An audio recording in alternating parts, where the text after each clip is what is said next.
Hello guys, आज म के भन्न आइरहेको छु भने मेरो कोकर हिजो साँझ भात बनाएको एउटा दिदीको लागि, त्यसबाट यहाँको भात बढी भएर ढको नै निस्केको छैन। 1 घन्टाभन्दा बढी भइसक्यो। उहाँ दाइले निकाल्न खोजेको हुँदैन, मैले निकाल्न खोजेको हुँदैन। मेरो त झन् हातै सानो छ र झन् मलाई त तागतै छैन मेरो। अनि यो दिदीले गर्न खोजेको भएन। अब यस्तो भइरहेछ। तपाईँ त लास्टिङ ह्यान्डसम आउनुभएछ।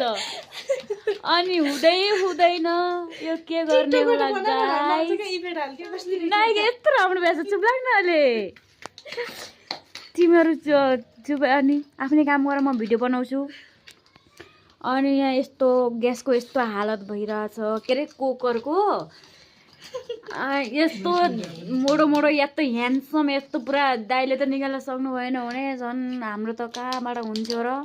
म साँच्चीकै समी त फेसबुकमा टिकटकमा हाल्ने भएर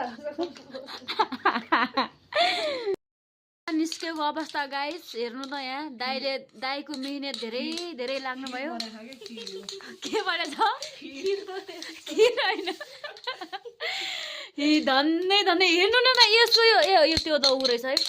यसको धन्नै पर्खिन लाग्ने रहेछ। हिजो साँझ अलि ढिलो बेर बन्द गरेको भए यहाँ धन्न दाइले निकालिदिनु भयो। धेरै खुसी छु म अहिले। मेरो कुकुरको हालत यस्तो भइरहेछ, यसको हालत पनि यस्तो छ। यी दुईजना, यसको त के भन्नु, ऊ दाइको मेहनत धेरै लागेको छ गाइस। यो तातो भएर मात्र आयो हैन। तातो गर्नु भयो अनि कस्तो मेहनत लाउनु भयो नि 1 घन्टासम्म। थ्याङ्क यू सदा।